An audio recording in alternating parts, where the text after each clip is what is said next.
नमस्कार, मैं हूं पंडित कैलाश चंद्र जोशी और आप देख रहे हैं मेरा यूट्यूब चैनल संस्कृति से।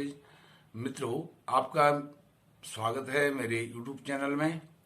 आज मैं आपसे बात करूंगा द्वाराहाट में द्वारका ने बनना था और द्वाराहाट में द्वारका क्यों नहीं बन पाई, इस पर चर्चा करूंगा।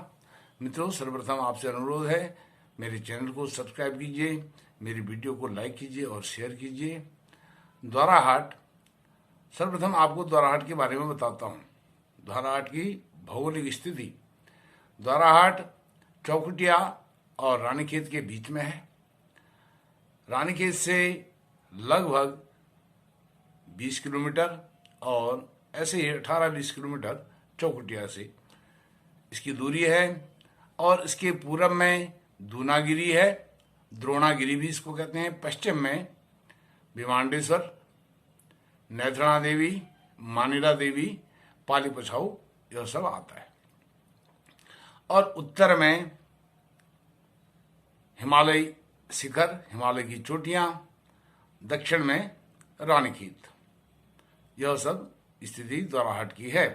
द्वाराहाट बहुत सुरम्य जगह है और पर्यटक स्थान है, बहुत ही रमणीक स्थान है। और यह दो नदियों के बीच में बसा हुआ है। दो बड़ी नदियां हैं, कोसी और रामगंगा। रामगंगा चौखुटिया से चौखुटिया से कालागढ़, पीतल नगरी, मुरादाबाद के लिए निकलती है और कोसी कौसानी से रामनगर निकल जाती है। हुआ इस तरह से था, कोसी और रामगंगा ने द्वाराहाट में मिलना था। संदेश के रूप में, संदेश वाहक के रूप में गगास, जिसको गार्गी नदी कहते हैं, गगास नदी को यह जिम्मेदारी सौंपी गई थी कि आपने दोनों के बीच में सामंजस्य, समन्वय स्थापित करना है। तो गगास ने, जो गार्गी नदी है, उसने सेमल के पेड़ को चौखुटिया में खड़ा कर दिया कि भाई रामगंगा आएगी तो रामगंगा को बताना है, आपने द्वाराहाट को चलना है। और जब सेमल का पेड़ वहां पर खड़ा हो गया, वहां पर बताते हैं रामगंगा जैसे ही चौखुटिया पर पहुंची, सेमल के पेड़ को नींद आ गई और वह सो गया। इतने में रामगंगा आगे निकल गई, तरला गिवाड़ तक पहुंच गई, मासी तक पहुंच गई। सेमल के पेड़ की जो है नींद है खुली, वह जागा और रामगंगा के पास पहुंचा। तो रामगंगा ने कहा, भाई मैं तो मासी पहुंच गई हूं, मासी से वापस होंगी तो अब मेरे को फांसी हो जाएगी, मासी गलेगी फांसी। इस तरह से अब मेरा वापस जाना असंभव है, मैं बहुत आगे निकल गई हूं। तो इस प्रकार से रामगंगा द्वाराहाट नहीं पहुंची। और दूसरी इसमें किंवदंती है कि कोसी को जो संदेश देने वाला था वह दही खाने में देर कर गया, इसलिए कोसी को संदेश नहीं मिला। और तीसरी जो किंवदंती है वह यह है, रामगंगा तो द्वाराहाट पहुंची लेकिन कोसी नहीं पहुंची, इसलिए उनका संगम नहीं हुआ। दोनों का संगम होना था और यहाँ पर द्वारकापुरी ने, द्वारका का निर्माण यहाँ पर होना था। और फिर इस नदी ने, जो रामगंगा और कोसी का यहाँ पर संगम होना था, मिलान होना था, इसने आगे फिर हरिद्वार निकलना था, ऐसा बताया जाता है। तो इस सब के नहीं होने के कारण, इन कारणों के कारण वह द्वाराहाट द्वारकापुरी नहीं बन पाया।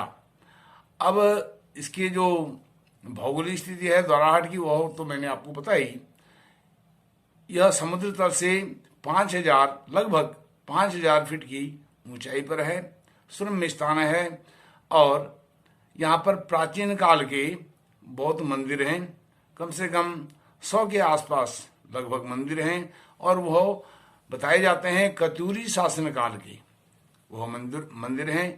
कत्यूरियों का जब शासन रहा उस समय उन्होंने बनाए थे। और इतनी 60-70 के आसपास वहाँ बावरियाँ हैं, तालाब हैं, कुएं हैं और नौले हैं।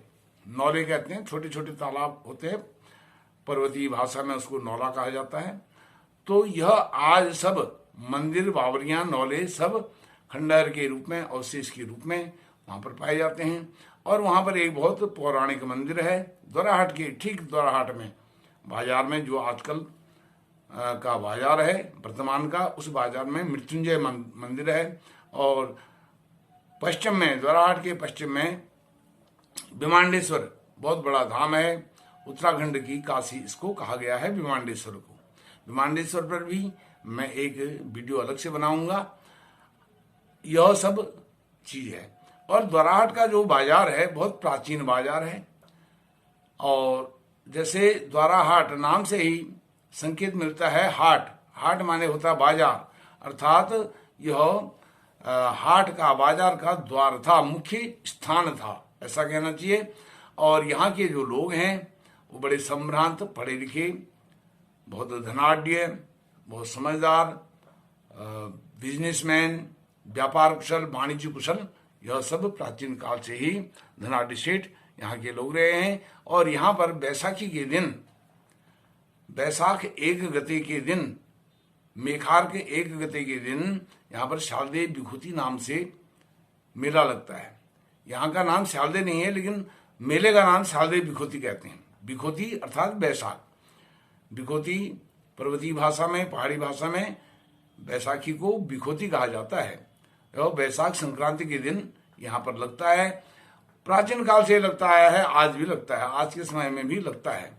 अब आज मेले का रूप, प्रारूप, स्वरूप कुछ दूसरा हो गया है, आधुनिकता उसमें आ गई है, लेकिन ये प्राचीन काल से वहां पर विभूति, शारदेय विभूति के मेले की परंपरा है, मर्यादा है और चली आ रही है। अब इस प्रकार से यह सब चीज है। और यहाँ के लोग, जैसे मैंने बताया, द्वाराहाट के लोग, इसके आसपास के लोग बहुत संभ्रांत हैं, पढ़े लिखे हैं।